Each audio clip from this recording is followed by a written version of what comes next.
As I said before, Mr.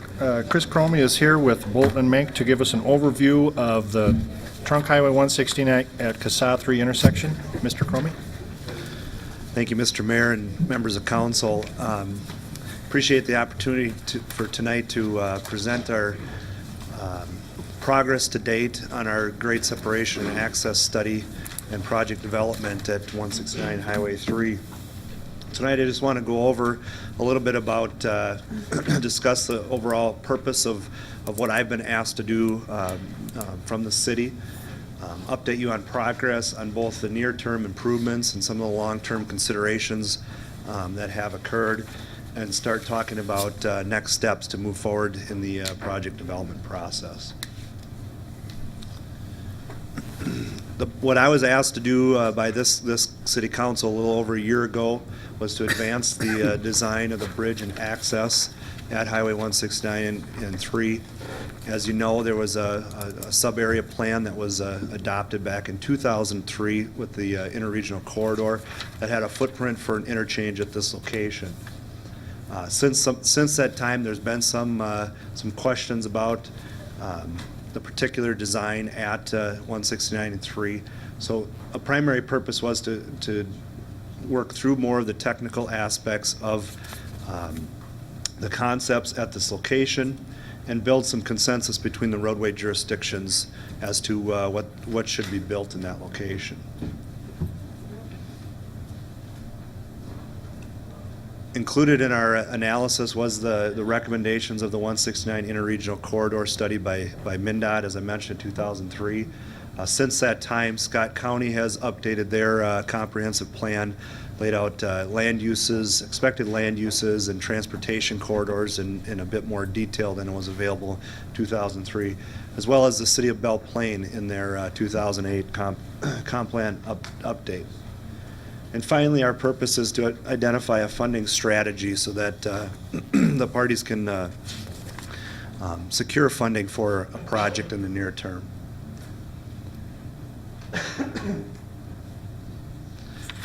One of the elements that we first set out on is a recognition that there were a number of new faces and positions. New people had come to the table, both at Scott County and at MnDOT in different positions, as well as old faces and with different roles.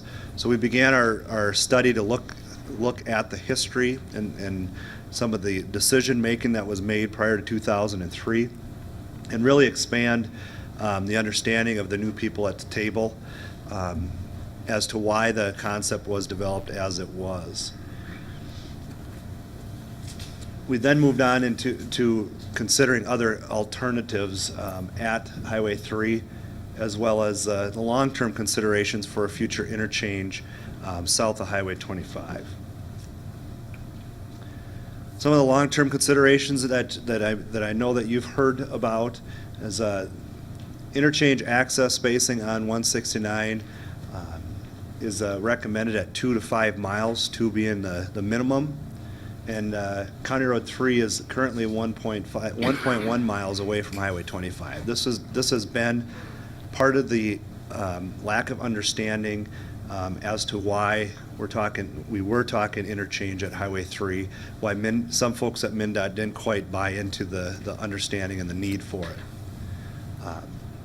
And just to give you some perspective, it's a little over 2 miles between Highway 25 or Main Street and Belle Plaine Trail. Some of the other long-term considerations was how the local roadway system could connect into a grade separation, interchange, or access. And in addition, the County Road 2 extension that was identified in the county's comprehensive plan played a big role in evaluating where that next interchange or primary access location should be. This is a graphic out of the Scott County comprehensive plan. On here, you can see there is a dashed line that extends County Road 2 over to 169. That's an awfully broad brush line there. There was very little study done for that alignment, other than just an express need for that minor arterial to connect, to continue on westward.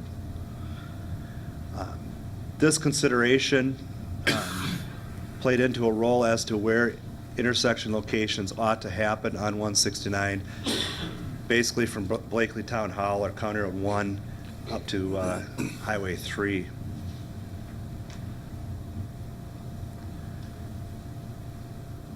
Some of the outcomes of the long-term considerations, we want to make sure that the investment today is consistent with what the future vision will be.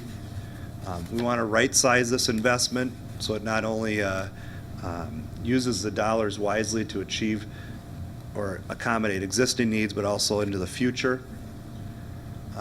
We recognize that the interchange or a full interchange at Highway 3 may become problematic in the future. And then the question is raised, if not at Highway 3, then where? And that dispute can go on for on and on and on.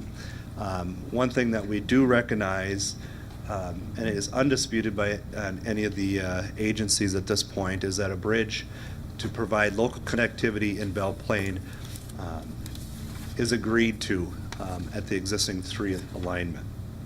Mr. Cromie, could you just give a little bit more on that? So MnDOT, county, and the city all agree that the need for a bridge, I mean, this is, everybody's on the same page with this. Yes. Okay, thank you.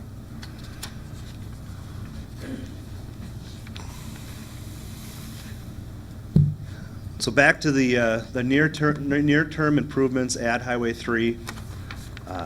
We evaluated a number of concepts that I described in the progress report to build a better understanding for the project purpose and need.